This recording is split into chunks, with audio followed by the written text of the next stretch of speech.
So, welcome to Walsall United WFC.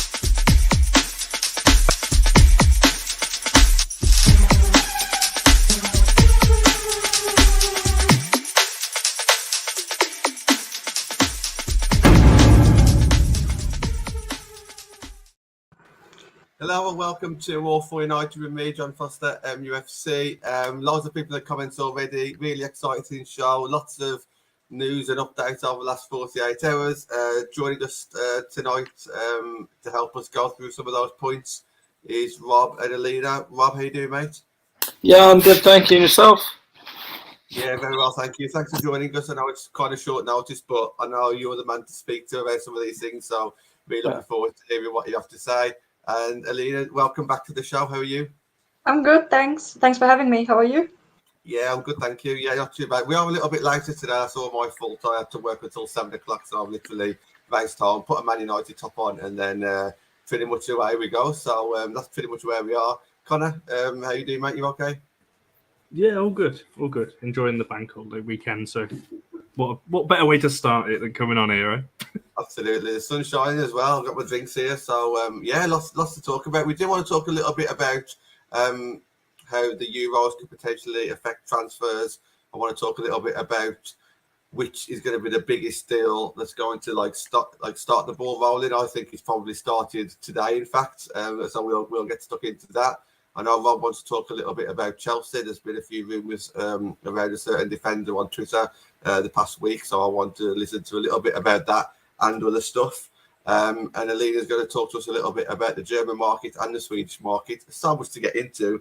Let's just see where the conversation goes. But I guess we'll start off with yourself, Connor, obviously with the Euros coming up. From Man United's point of view, I can't imagine us announcing too much before the Euros. Maybe players leaving first, and then maybe after the Euros, players coming in. But what's your thoughts on this, Connor? It definitely has an effect because it throws the scheduling out the window, you know, with pre-seasons and transfers and everything else. So it will have an effect. I don't think it'll have a big effect as people think, because I think some people think transfers are just done in the 3 or 4 months that the window's open. Transfers are done throughout the whole season.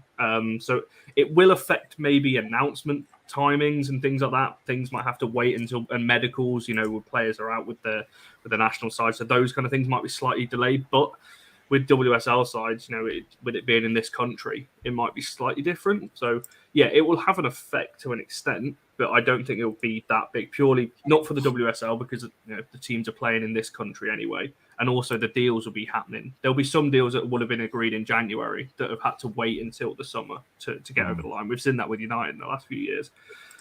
So yeah, do I expect it to make a big impact? Not really. Like I said, it will just affect some medicals and time and things. But in terms of getting things over the line, I don't think it'll make that much difference, if I'm being totally honest. Yeah, what's your thoughts on this, Rob? Can you see like maybe the European clubs kind of doing things like a little bit earlier than some of the English clubs? Because I just got a feeling that like the European market seems to be announced more quickly, even though things might be done behind the scenes. Yeah, I mean, like a lot of the time, it's sort of a case that deals will get done, and then it will be, you know, X amount of time to announce it. Like, it's very rare that, apart from on deadline day when, you know, everything is being thrashed through, it's very rare that a deal gets done and announced on the same day, unless, you know, particular leaks about it. So, again, I'll use the example of Erling Haaland to Manchester City. You know, that took several days and was in the media for several days before it, you know, became the world's worst kept secret. And in reality, a lot of the paperwork will have been done early. It's just, you know, thrashing out the relevant sort of essential parts of it and the important bits and pieces. I will say this summer, I think, is an especially odd one because of the Euros in the middle of it. It's going to mean that players sort of, because they have their holidays now at the moment, they're then probably going to come back to, you know, their various national training camps, come over to England to the Euros. And then a lot of domestic leagues start very quickly after the Euros. I think it's, you know, I think the WSL is one of the later ones, but I think, for example, the Ligue 1 Feminine, I think kicks off about 2 weeks after the Euros ends. So there's a real truncated period. And so there's not really much of a pre-season at all. It's sort of just post-season, really. And so consequently, I think you're going to have situations where a lot of clubs are going to want things done early, because if it goes to like late and suddenly, maybe a Euros happens, and obviously we don't want to, but you have to acknowledge players could get injured at the Euros, they could get other interests in them. Teams won't want to be leaving it to chance. Yeah, no, I thoroughly agree with that. And are you pretty much thinking the same kind of thing, Alina? Do you think that some of like the European market or the European clubs will announce things before the Euros, and then the WSL clubs will do it a little bit afterwards? Or do you think more things will start happening because it's still another month until the Euros? Can you see things being announced before the Euros? I can imagine that a lot of players will want to have security and clarity about their contract, so they might want to clear that out before the Euros. I think that's also something that Miedema constantly highlighted when she announced her contract as the extension at Arsenal, that she wanted clarity before the Euros. I just think of an example in Germany. Wolfsburg, for example, they have announced a lot of signings. They actually did it during the season. I think they announced signings as early as March, April, May. That was really interesting to see, and that's completely different than it is in the WSL. So we're really interested to see how the Euros affect this. Yeah. Well, what's your expectation this summer? I mean, like last summer, we was all speculating about the lack of money going around, obviously because of COVID, potential loan deals. We've seen Americans coming across in the last year or two as well. Do you think it'll be a bit of a different summer this year? Do you think it'll be slightly different to that now? Yeah, I mean, I think it's worth noting that this summer is now the one where a lot of clubs feel their finances are now getting back to rights post-COVID. Obviously, we've had a year of, touch wood, generally having fans in. Obviously, there have been one or two occasions when they can't be, in stadiums, but in general, it's been played in front of fans. And sort of you expect it to return to normal. However, at the same time, I think we're in that paradigm shift period that we experienced, I think, the 80s and 90s in the men's game, of the transfer fees are going to start going up and up and up, and it's going to happen exponentially. And so in 10 years' time, I'm sure it will be ridiculous. People will look back at it and say, how did Chelsea sign, Pernilla Harder for, say, £250,000 considering the quality of the player? Or how come X is only sold for, Y in this summer window? But I think because of that nature of that change, we're experiencing that sort of quite profoundly. And what we really need to ensure isn't happening, and this is what I am slightly concerned about, is that it's going to be the same side setting the value in the market and setting the costs. And consequently, it's going to become to a point where certain players will move for money and others, it will just be a case of waiting for, free transfers and getting, whatever sort of is on the free transfer sort of, menu, and signing players, world-class players on free transfers for big sign-on fees. Yeah, it's interesting to hear. And kind of from a United fans' point of view, we haven't really spoken much about transfers since the end of the season. We wanted to try and put the draw line under last season first and do our players of the season and talk a little bit about our captain and manager. But we kind of draw a line in the sand with last season there, when we're obviously looking forward to building our squad, which is obviously what we need to do. I was just wondering, kind of from a United fans' point of view, what would you kind of be expecting there, or what do you think might happen in the market this year from Man United's point of view, and maybe the WSL's point of view as well? Well, it's strange because United are one of the only clubs that have not announced really anything officially yet. There's been a lot of rumours and things that might happen and that probably will happen, but United are very quiet at the moment. I mean, from both sides. Well, the men's side are shipping out players by the hour at the moment. Every couple of hours there's an announcement someone's leaving. So whether that's taking up a lot of the, it shouldn't be, but whether that's taking up a lot of the resources. But we've got so many players out of contract. In terms of expectations from a United point of view, I want to know who's staying and who's not first. Now, obviously, the club might already know this, and they probably do. They probably have got a good idea of, they've been negotiating with a lot of these players all year. So they'll have a good idea of who's staying and who's going. So once that's confirmed, that's what you need to know first. You need to know who's going out, and then you can start looking at your targets again. Because if all of a sudden 2 or 3 players leave you didn't expect to leave, then your targets have got to change because you've got to replace those players. So in terms of expectations, it's not very high because I know what this club are like. So I don't expect us to be making absolutely mega signings. But at the same time, it's what's needed. We said all of last season, if we're going to break in the top 3, you got to sign that caliber of player. If you just continue to sign good players, but not world-class players, you're just going to end up being good. And that's at the moment where we're kind of at. So, yeah, my expectations are not very high. I know that sounds really negative, but I don't expect too much. But I just like to see some movement, just some clarity on a couple of players, because there's a lot of, even John, we talk all the time. There's still a lot of players where we're like, are they out of contract in the summer? Nobody really knows. Like, some players are rumored to be out of contract, some have got options, some have got. So it's really up in the air at the moment. And United, hopefully sooner rather than later, just come out and put some clarity out with just some of these players, because as fans, obviously, we want to know. But yeah, it's just a bit too quiet for my liking at the moment. There just seems to be nothing going on. I think knowing United and their social media presence, from obviously like what we've seen on Twitter for the last few years, I don't think that they'll announce all the men's team and the women's team all in the same week. You know, I think it will be like, it looks like it was obviously started off on the men's team. We know from the past with the women's team, they'll do like one every other day or so. So, you know, maybe like a Monday, Wednesday, Friday. The players who are leaving will go, and then it'll probably be like another week, and then they'll do another 3 or something like that. I can see that happening before the Euros.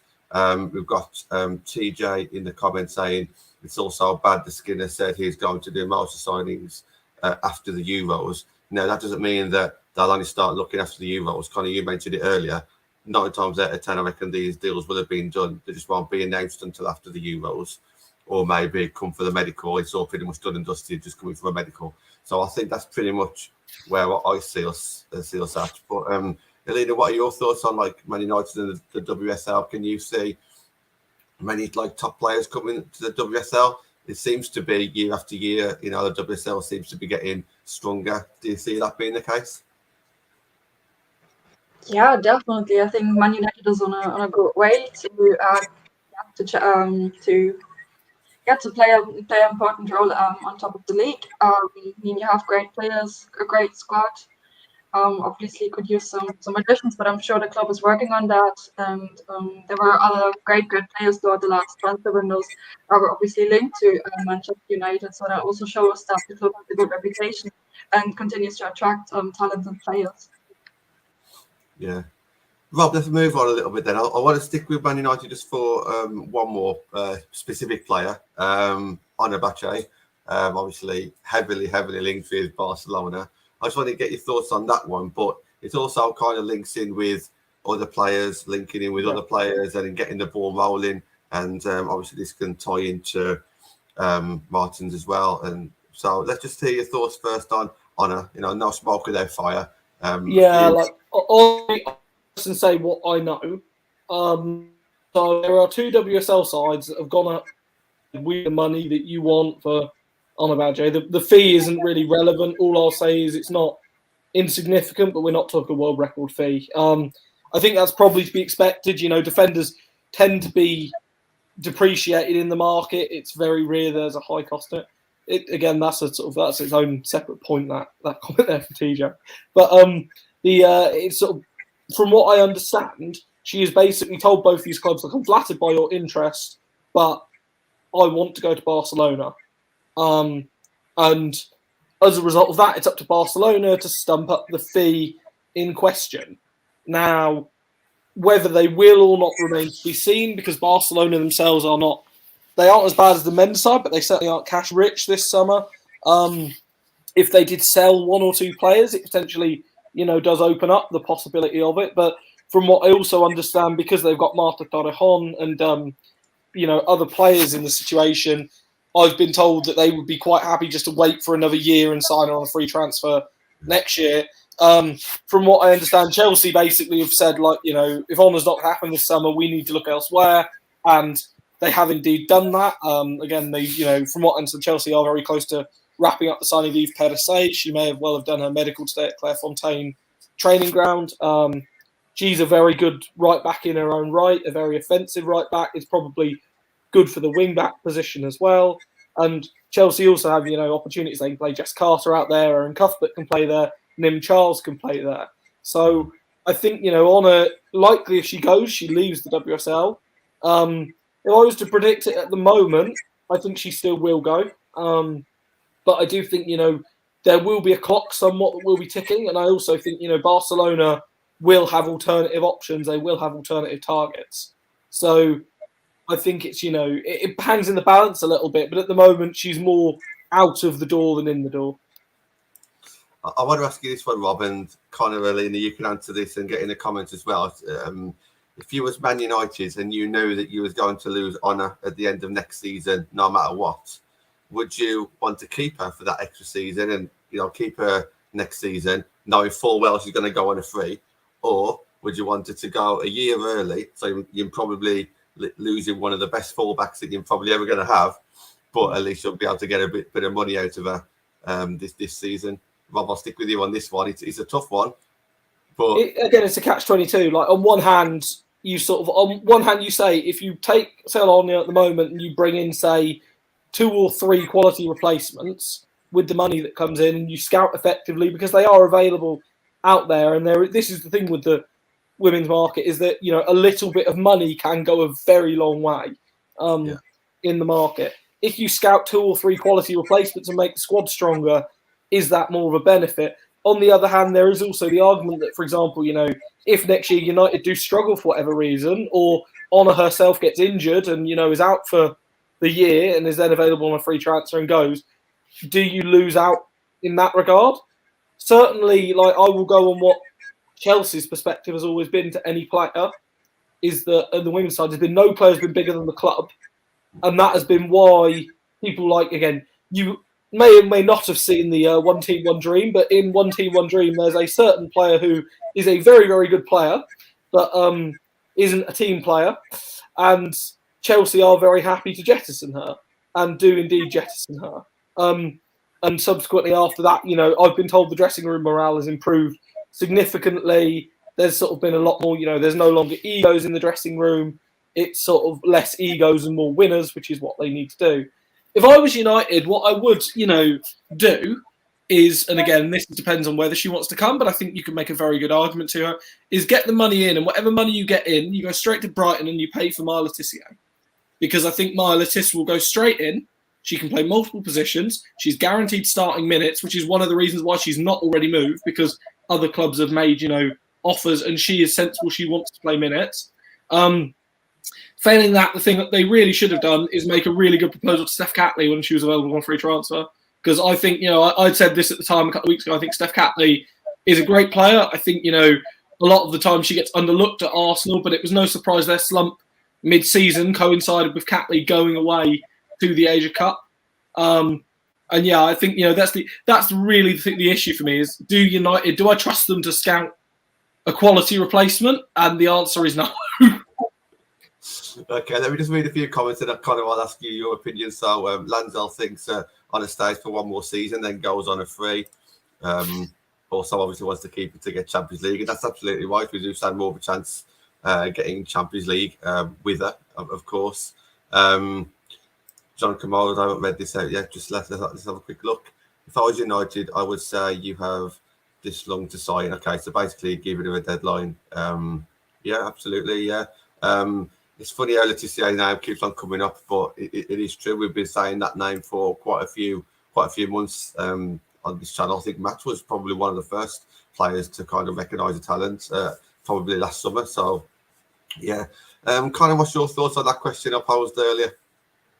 Oh, there's no right answer to it, because either way, United are going to lose out in some capacity, because, you sell her this summer, you're losing a good player.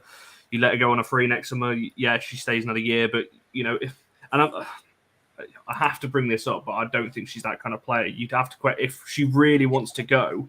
If we kept her for another year, is she going to be the same player next season? You have to ask that question. I'm sure she'd still give everything, like every player does, but there is that element potentially. She's not going to be as focused on United because she knows she's already going. So there's that. And I'm with Rob. I don't trust United. If we sold her this summer for cash, does anyone really trust United to go out and get a replacement to a similar kind of level, or that could reach that level?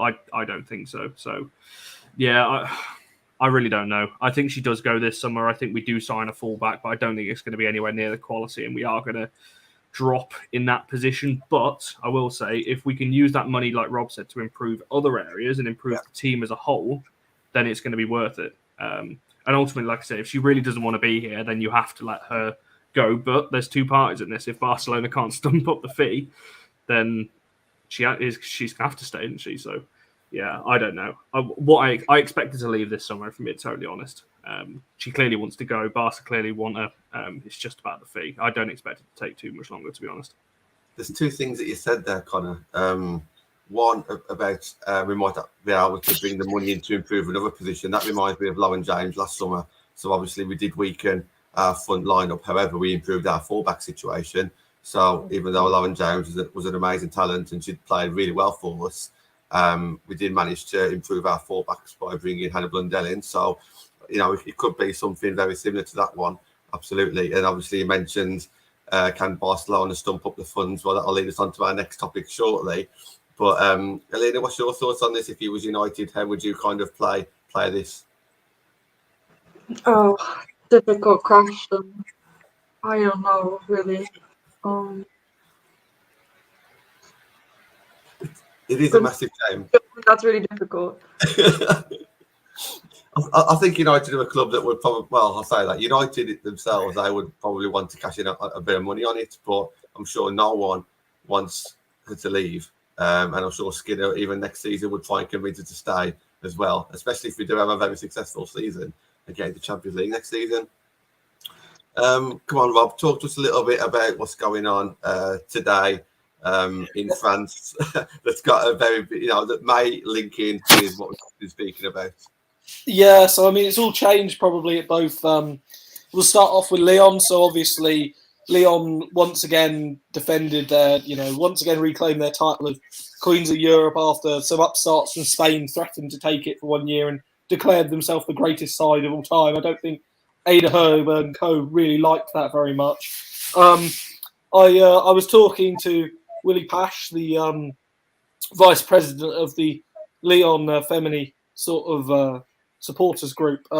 Lovely man. Again, I'll sort of put his at in the chat in a moment. Really recommend following him. An incredibly funny guy, but also someone that has an unbelievable contact book in the women's game. And with like pretty much any player who's ever played for Lyon, been linked to Lyon, walked through Lyon Stadium, has probably at some point encountered him. He's at a point where he, is followed by the club president, Jean-Michel Aulas, and frequently talks to Jean-Michel Aulas, and anyone who can, manage to do that and live to tell the tale is quite impressive. But yeah, no, Lyon have announced that they are seeing a number of players leaving. They're also bringing a number of players in. So the big one coming in is Sarah de Brits from, and again, I'm sure, Alina, you're probably better equipped to speak about Sarah de Brits. So do you want to discuss a little bit about her before we continue on? Yeah, she's a great player. I would have loved to see her back at FC Bayern, actually, where she actually came from before she went to PSG.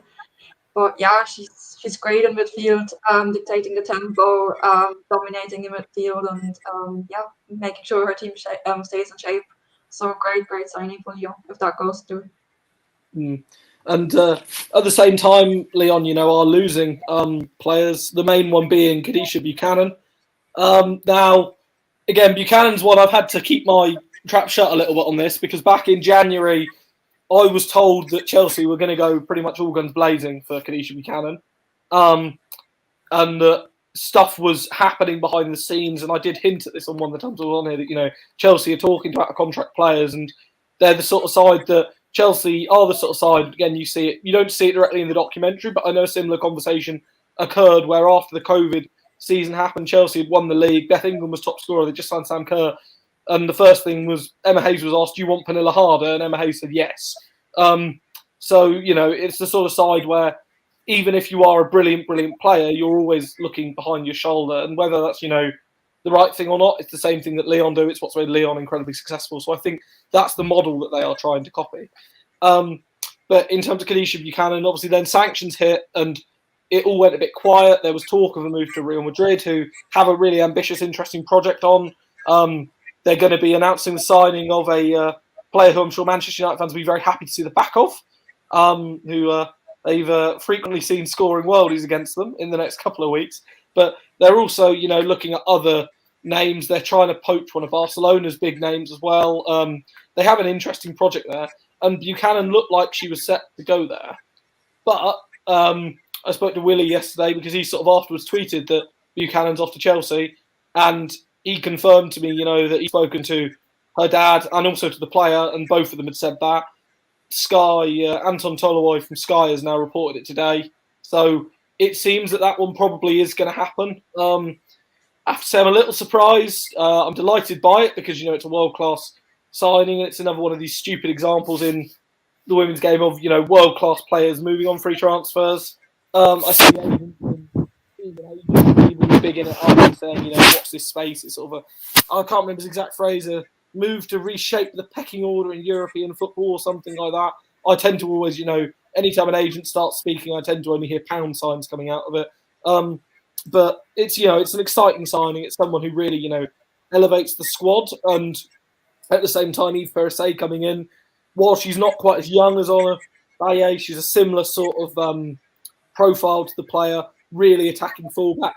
Looks like the sort of player that's, tailor-made for the wing-back position. Lots of Bordeaux fans very sad to see her go. I think she was named Bordeaux's Player of the Year. So it's an exciting one.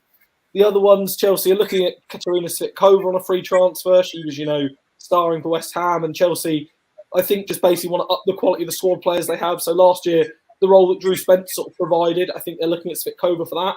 Svitkova's probably a better player, if I'm being completely honest. So it sort of is an up in quality. And then the main one is the midfield position. Like, Chelsea have an amount of money this summer with the new owners, and the new owners, want to make it pretty clear that they want to, spend and provide backing. There's a couple of names in question that they're looking for. I'm going to be good and not name them tonight, but they're the sort of players that are world-class, absolute, world-class players that would walk into any side. There's two of them. One of them is, the pipe dream, and I've already told someone if they sign, I'll buy them a shirt because I don't think it'll happen. The other one is slightly more realistic, although it's a bit less, not quite as major a name, but still an absolute world-class player. They're someone who isn't playing as much at their current club, and, you might fancy sort of rescuing them, because I think Chelsea's main aim really this year is to have a real go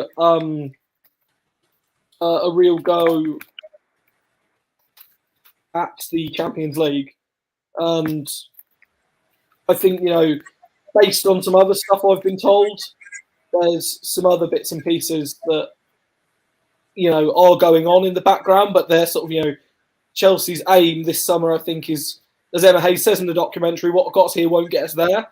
And they know they were a little way off the Champions League last year, but suddenly if you're looking at bringing in, a world-class Canadian international, a top French international, a very good WSL player, and then potentially the world-class midfielder, then suddenly, the squad elevates to a complete new level. Just sticking with that, though, in terms of, there you go, you've brought the comment on screen. That's a nice little segue into the next section. Obviously, one transfer that has kind of come out in the last few days. I think it kind of fits in with the theme of the show, really, in terms of there might be a catalyst going on here. So one player, what I mean by that, so the transfer we're going to talk about, Martins to PSG, when that happens, the Ona deal might happen, which might trigger something else, So there might be a little bit of a domino effect happening here. Alina, I don't know whether you want to touch on this one first. Martins to PSG, obviously that, another massive transfer if that does happen to be the case. Are you surprised by that that's happened or that's gone through, or do you expect it to be a bit like a domino effect? There's players kind of move in between clubs, and once one goes, you'll start seeing a lot announced. I think there have been some rumors about Martins going to PSG, but I think it's quite interesting, quite surprising that she has actually apparently decided to go there. Like, if you look at what has happened behind the scenes at PSG, a lot of unrest, unrest between the players, and of course the issues they had with their head coach. That's really surprising.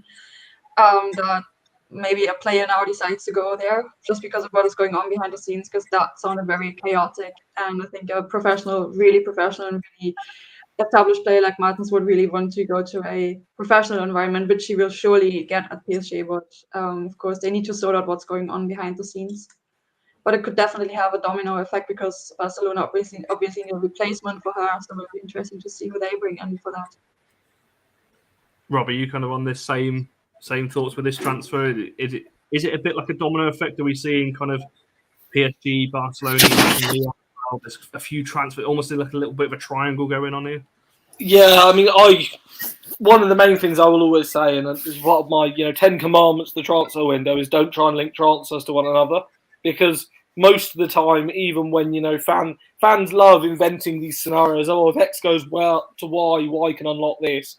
Every transfer is its own independent thing, and no player really works on players leaving or players going. Every squad, unless they are preordained and planned things. But a lot of the time they do end up just falling like that, because from a media perspective, it's a lot easier. In terms of Martins, I think she possibly feels undervalued at Barcelona. She's an absolutely phenomenal footballer. The sort of player, you would happily pay to go and watch. And I think because the fact there's been, obviously a lot of fanfare around Alexia, rightly, Caroline Graham-Hansen, Jenny Hermoso, Aitana Bonmati, she sort of almost gets lost in that list. And it's kind of bizarre that you think, a former Ballon d'Or winner, a multiple Ballon d'Or winner, the sort of player that, walks into 99.9% of sides worldwide and becomes their best player, is sort of, a sideshow. I think, she could really do something special in Paris. And I think, PSG needed to act. If not, Laker Martins is the sort of player that can come in and really sort of show that level of quality. Oh dear, that's some really bad feedback, Rob. I think coming off your mic when you move. I don't know whether that was just me, or I could see Alina kind of half reacting, so I don't think it was just me. Go on, John. Take it back away. Yeah. Obviously, we've seen all those on Twitter. I really saw it yesterday about it coming out from a medical. I'm seeing today a 3-year deal on a lot more money. But obviously, to say that she's been injured and been out for something like 15 games and still managed to score something like 23 goals and over 10 assists and won the trophy that she's won is just absolutely, amazing to see. And, I have seen like a couple of different things about the reasons why, but I don't really want to repeat it because I don't know how true they are. But yeah, it's definitely an interesting move, and I do think it will potentially be the start of something. And yeah, it's going to be really exciting to see. Before we get into the German market and the Swedish market, which is going to be the second part of the show, Rob, as a Chelsea fan, I just want to kind of gauge your kind of thoughts on, obviously, Barcelona potentially getting stronger, PSG getting stronger, maybe, City having a bit of a change around, well, quite a bit of a change around. Jonas being at Arsenal now for his second summer. Are you kind of looking over your shoulder a little bit more now across Europe? I don't necessarily think looking over the shoulder is the right thing. I think we all want to see more competition, and I think it's probably good to not, watch sides just, the same side steamroller everyone week in, week out. If the general product and the quality improves, more people get interested in it. I think we're on a real wave of that at the moment. If, the best sides are getting better, it's going to be tighter and more sort of, competitive. And that's really what I think we do need. Because I think there's now that chance that a product becomes something really, really special. And I do think at some point, I've said it, I don't know who it will be, but I think just due to the amount of money in there, the weight of money will mean one WSL side soon will win the Champions League. I wouldn't like to predict who it's going to be. European competitions are such a strange kettle of fish. The best side every year doesn't necessarily always win it. It's sometimes the most streetwise team that wins it. But it's interesting, and I think from that perspective, you want it almost to be more competitive, and also it's funner to beat the sides when they're at their best. I'd rather beat Arsenal when they have. This is why I'm pleased Miedemar's actually staying in the WSL. I'd rather beat an Arsenal with Miedemar fit, Williamson fit, whoever, or Manchester City when they've got Lauren Hemp, Chloe Kelly fully fit, because it means that bit more. Beating them at half strength, to me, it doesn't show anything, because it's sort of like, well, you kind of got lucky and you played them at the right time. I think that's coming from a very confident Chelsea fan there. If that's a United, be like, no, come on, Miedemar, go, please, just go. But obviously, Rob's in a different boat there, isn't he? So, yeah, I totally agree with that. It's great when you've got that confidence in your own team as well. It doesn't matter what any other team's got, because you've got that confidence, which is obviously great. Alina, let's start off with yourself there with the German league. And am I right in thinking that you follow Bayern, or you're close to Bayern in some shape or form? Sorry, can you recite the question again? Just Bayern Munich. Is that a team that you follow in the German league? Yeah, I am actually from Munich and I support the team. I wasn't quite sure what the detail or what the link was there. Okay, do you want to just maybe talk to us a little bit about what you're expecting in the German transfer market this season, and you can also link it into Bayern Munich as well. Mm-hmm. I mean, I said it earlier that Wolfsburg has done a lot of transfer business already. They started announcing their new signings very early. I think throughout spring, March, April, May. They are currently extending a lot of their contracts with key players, such as Tabea Wasmut, who was who was their top goal scorer in the Women's Champions League. Sorry. And they also extended with their head coach. That was a really successful season for him there. And Bayern is also starting to bring in a lot of exciting players, like from Olympique Lyon. They recently signed Emeline Laurent, and another player from a French club from Bordeaux, Brazilian defender Tainara. Those are really promising signings. And the Bayern fans were it was quiet for some time at Bayern. The Bayern fans were desperate for some especially some defenders, some centre backs especially, and now they're doing business, and that looks very promising. I had the impression that there's a lot of players switching clubs in the German league, so I'm not sure how many will leave the league, but there have been a lot of transfers within the league. Wolfsburg got a lot of players from other German clubs, but Bayern has been doing international business only so far. So it will be exciting to see who they will bring in as well. Just on Bayern very quickly, actually, before we move on to just the players to look out for and that kind of thing in the German league. Georgia Stanway was a transfer. I think that surprised me a little bit. I don't know whether it surprised anyone else, but I'm just wondering what your thoughts are on that and how you think she's going to fare over. Because when we had you last on, you spoke a little bit about the German league and the differences. How you think she's going to fare going from a good City side, obviously, over to a very good Bayern Munich side as well. But the league is different in that respect. Yeah, definitely. I think it was quite a surprising move for her. It's quite rare that players from the WSL come over to the German league. Normally, it's the other way around. So that also shows that the German league continues to attract quality players like Stanway, which is great for the league as a whole. I think Stanway will fit well into the Bayern squad. I mean, she's a very physical player, but also very dynamic and dangerous in midfield and going forward, going to goal. And I think that's something that Bayern might have lacked a bit in the last season, the dynamics, the speed, that one player that really can push forward. And I think Vichy will continue to develop there. And great move for both sides, I'd say. I think there's also, I've got to ask a little bit about, obviously, Jula Brandt joining.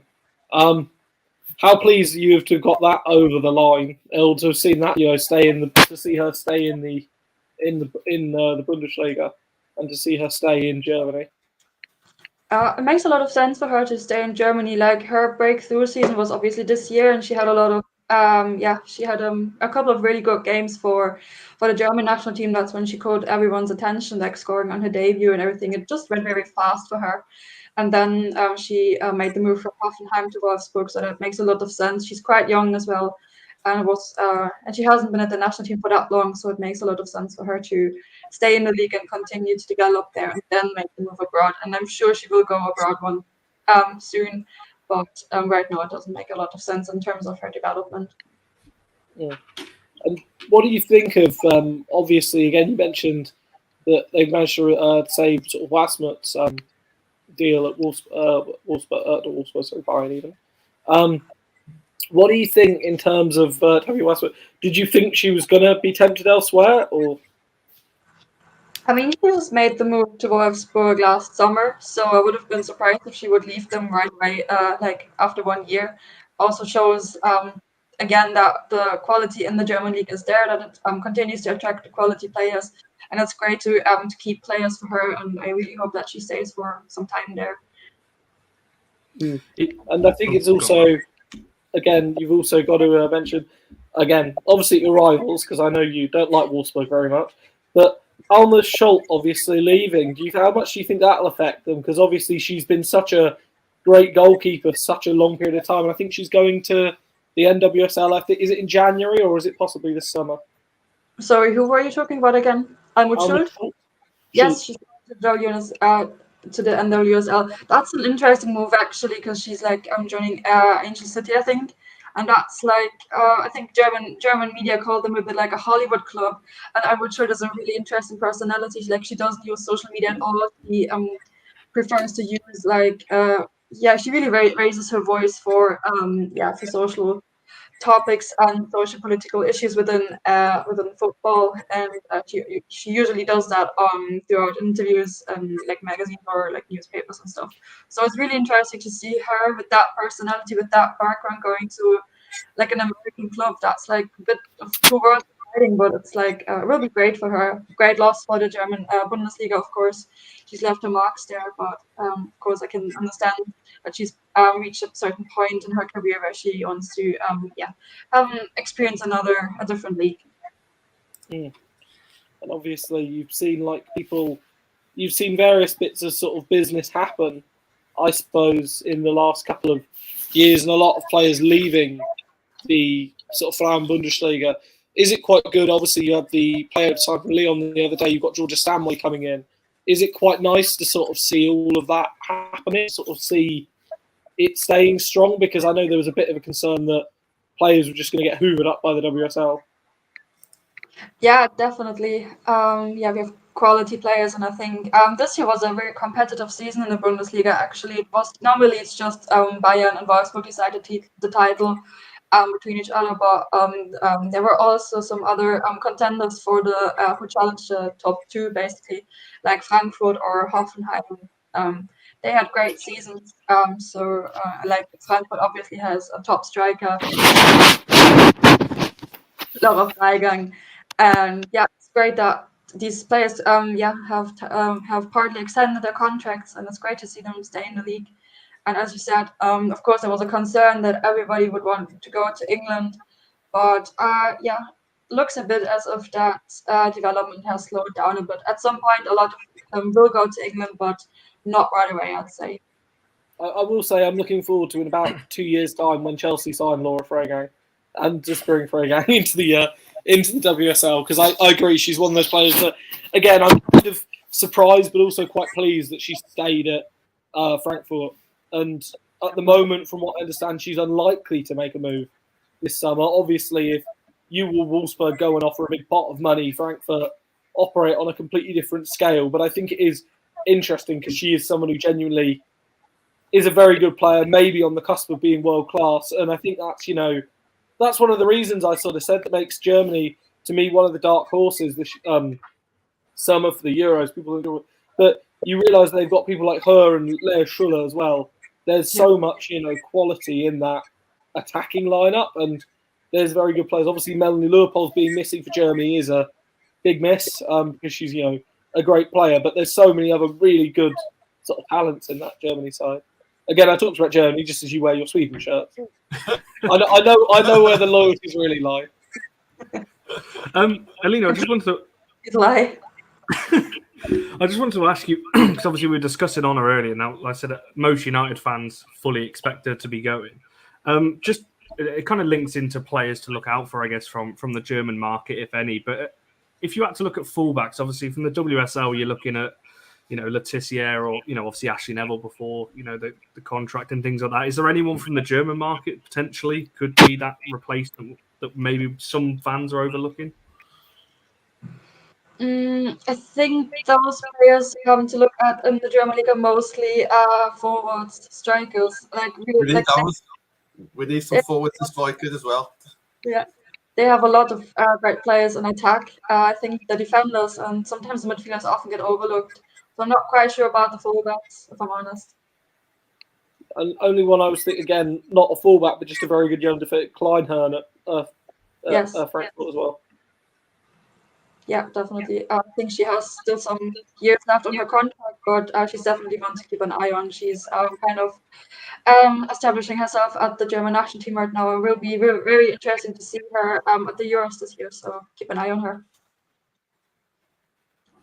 Can't mention strikers and then not give it any names or any hints. So let's just see where this conversation goes, because we do need strikers. We need ideally someone to play an inverted right forward. We need someone to challenge Russo up front. Is there anyone that you've heard that might be on the move, or who do you think would kind of suit United? I mean, there was a name I've heard you link with, but you won't like them. I mean, like, for some reason, I've been told you've made an offer for Rachel Williams, which, to me, like, she's a good player, don't get me wrong, but it strikes me as the fact you've got Martha Thomas, who does pretty much the exact same thing. And I think Martha Thomas is a decent player, but I think she's not the sort of player that... I sort of said so. Martha Thomas is the sort of player you want coming off the bench, or you want to be able to rotate in your top striker in, out, and you want to be playing her against someone, lower down the WSL, like Leicester or like Liverpool, for example.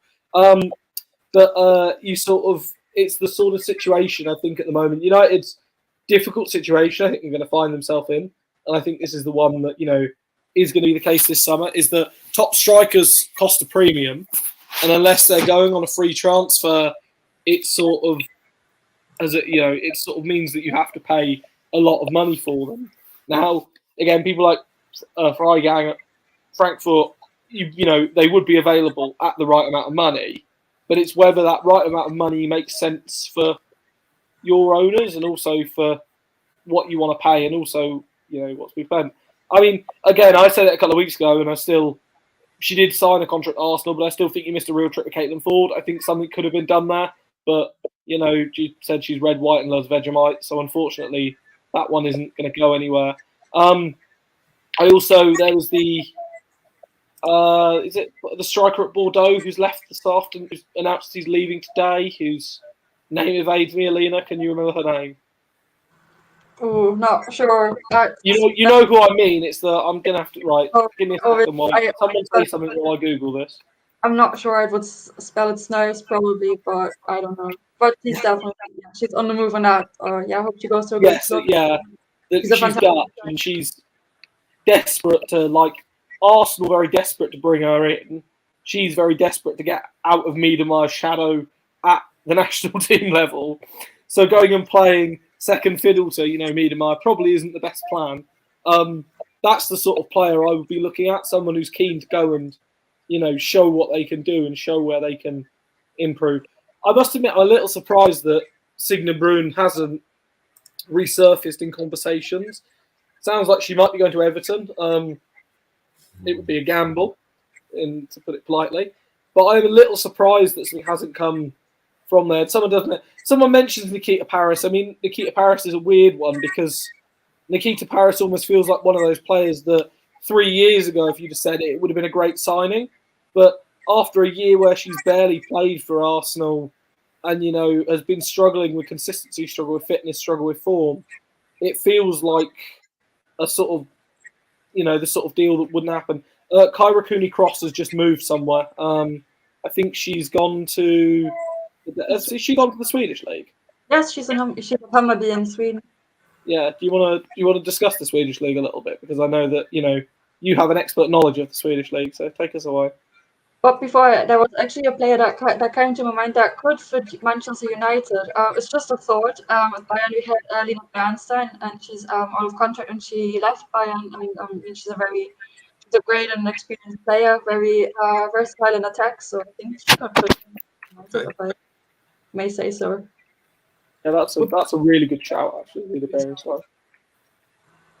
We need to start writing these down, Connor. We'll start doing that. I'm just going to tweet that and then start the rumours off. Also, 25 as well, she's not young. She is the sort of player that 25, 26, the sort of player you could bring in and potentially, get a couple of years out and then sell for a fee as well down the line, which is what I think more and more clubs need to start doing. They can't just be bringing in players on free transfers and then letting them go on frees. They've got to be getting something out of it. I think the exceptions are maybe those one or two absolute top echelon players. I'm sure, for example, in 18 months' time, if Sam Kerr wants to leave on a free, Chelsea will say thank you and good luck because they've not lost any money out on that deal. But for other players, I think, increasingly you can't just see, 10 or 15 players leaving on a free transfer. John, I'll just jump in because I know your wife. I don't know whether you've caught back up or Yes, what. okay, Yeah. Alina, I just wanted to ask you one more question on the German league before we move briefly to the Swedish one. Bayern Munich next season, then, where do you think can they make a push next season? Where are your kind of ambitions, expectations for them next season, or any other German side next season? I would say that Bayern is obviously competing for the title every year, and that's their goal. And they were quite upset that they won no silverware last season, and also they will want to go higher in the Women's Champions League. But I think it depends on who else they bring in and how the new squad. I mean, there's been a lot of new players that came in last season, a lot of players that come in this season. So it needs to be seen how they harmonize, how the squad goes on, and also. We're currently having no head coach, so we'll be interested to see who they bring in for that position. I think that's the key thing. So really depends on who they bring in as head coach, and then we'll see how the thing works out next season. But Bayern is always a team to keep an eye on, a team that's always threatening their opponents, and yeah, I think they will do well next season. Interesting. Okay, we'll move it on to the Swedish league then, and just talk a little bit about that, because there's been a bit of a shift. We saw this in the men's game in the 90s, kind of the Scandinavian. I don't know what to call it. I was trying to think of a fancy word, but a lot of players moving from Scandinavia over to England. Now, this is obviously translated to the women's game, particularly in the last 12 to 18 months. You've seen a lot of players move across. I don't really know what the first question is. I've got so many questions on the Swedish league. What do you think that attraction is then to the WSL from the leagues, kind of, Norway, Sweden, Denmark, those regions that are all seeming to wanting to move to the WSL? Yeah, the leagues in Scandinavia are great leagues to develop and great leagues for young talents to find their feet. But they are not fully professional.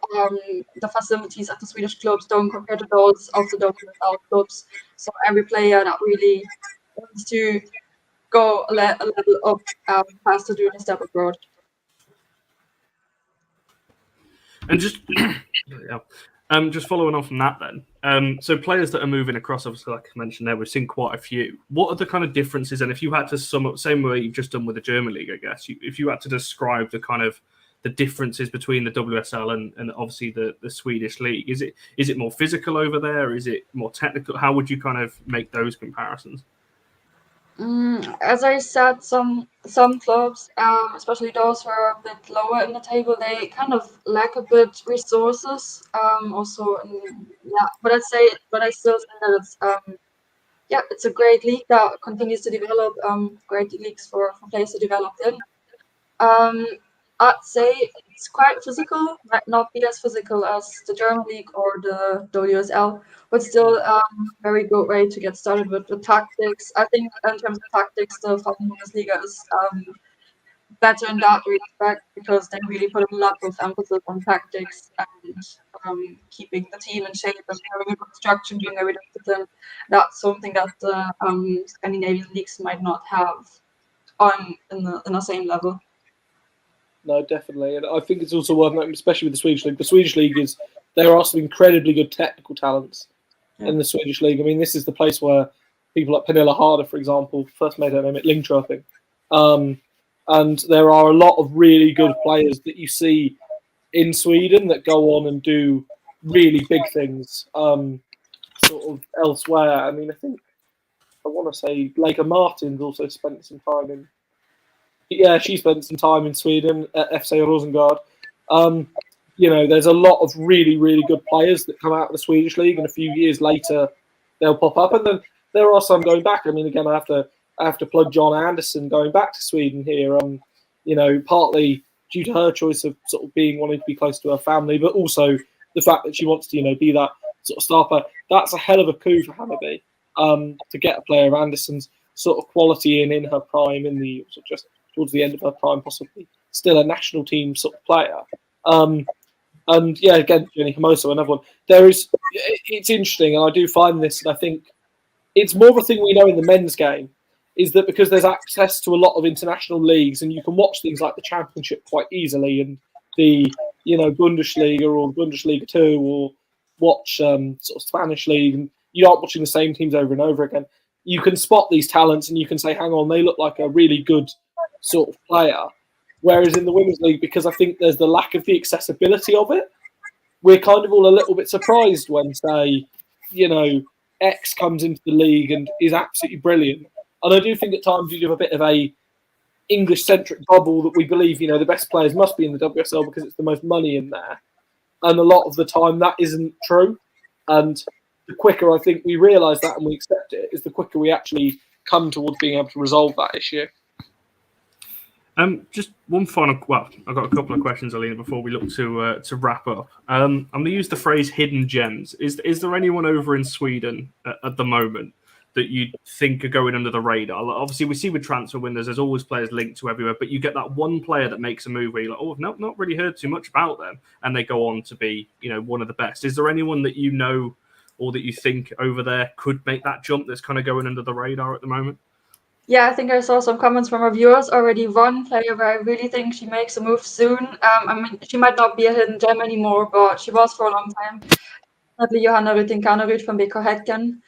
That was actually Stina Blackstenius' former club. And Johanna Rytting-Kaneryd is a massive talent in attack, such a threat in front of goal, and really, really lively, very, very dynamic, really, really quick. Has a great eye for passes into the box. She's a great player, and we'll be very curious to see where she ends up. And she's a great addition for every team in the WSL.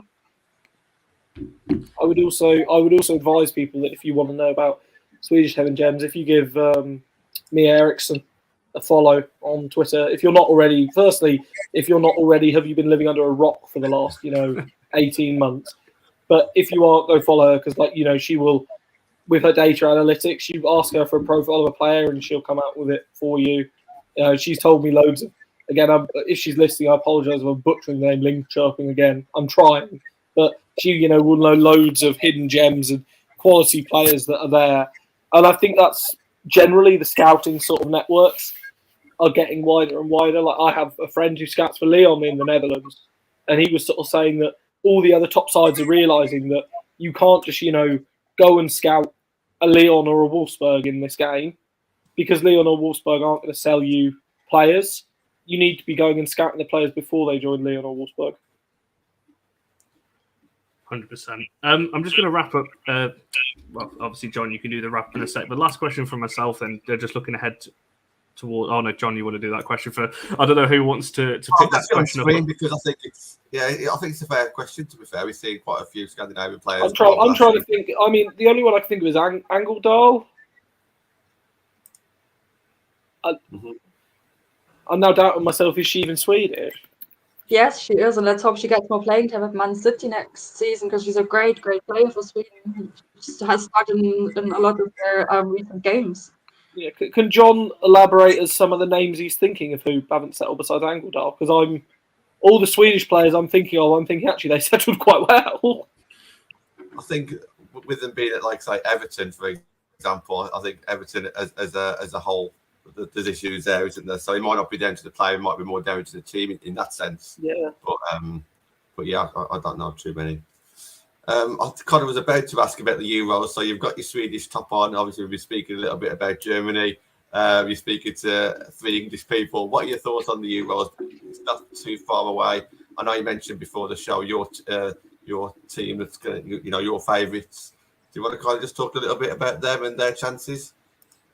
Yeah, I would definitely see Sweden as favourites. They kind of try to talk it down a bit, which I can understand. But I think it's really interesting if we look at the Euros. All the European national teams are, a lot of them are on the same level. That will be very interesting, because, of course, Sweden is our favourites, but so are England, Spain, and some other countries. So there's not one clear favourite. And it will be very interesting to see who takes the title. And I think might be very close and very narrow results, which just shows what amazing quality we have in Europe. And yeah, amazing players to watch, and yeah, great games coming up. I think John's internet's a bit delayed. Okay, I think he's nodding away. Rob, I'll just ask you very, very briefly the same question then. Sweden, Norway. I've got Norway in my head now. Sweden, what are you kind of thinking for them? Obviously, Alina said they're one of the favourites. You kind of on board with that as well? Yeah, they have, again, bias because they've got Chelsea's captain playing for them. But no, I think I've sort of said again, I think it's very hard to predict this Euros this summer. There's a lot of sides that could do really well. My dark horse still, and I think this will be a good barometer of where England are going to be and where the Lionesses will do, is that game against Norway in the group stage. Because we're going to be coming up against a informed Guro Reiten, Ada Hegerberg and Caroline Graham-Hansen. And that's going to be the real test for Serena's defence. I think attacking-wise, England are a match for anyone. But defensively, that's where I could see the issues coming in. I do think, I think it's a really, really exciting one. I don't really want to predict it. I just want to go, and I'm going to a number of the games, going to see a number of nations that I haven't seen live, and I'm just really looking forward to it being such a, great tournament. I think it's such an exciting time for the women's game, and I think this and the World Cup will be the two tournaments people look back on and say, actually, that's when the women's game really exploded into the public view. I do just want to also, while we're here, point out there was a Manchester City fan yesterday bemoaning about the Euros final, having the temerity to be on the same day as the Community Shield. Firstly, I can understand him being scared. It mentioned Europe, and obviously as a Manchester City fan, that's something that would terrify him. But I personally don't really care about the Community Shield. Even when Chelsea used to be in it, it was a pre-season glorified friendly. I do care about the Euros final because it actually is an international trophy. Yeah. I guarantee the viewership will be a lot higher. I guarantee there will be a lot more people going to it. And to be honest, the City-Liverpool pre-season friendly, I agree the Community Shield raises a lot of money for charity, but I'm sure the Euros will also be raising a lot of money for charity as well. So if that Manchester City fan is watching, I hope you had a good cry in the evening. You got cooked by Twitter rightly, and, just do better, really. That account went on private, I believe, after they put that poll out and the women's football votes went skyrocketing, then they went on private, and we never saw that poll again. Funny that. We'll wrap it up there. Rob, Alina, thanks so much for coming on. I really like these shows where I actually learn something, because it's I like doing shows. As we talk about United, but when I come on a show and I take something away that I didn't know before, that's always a positive.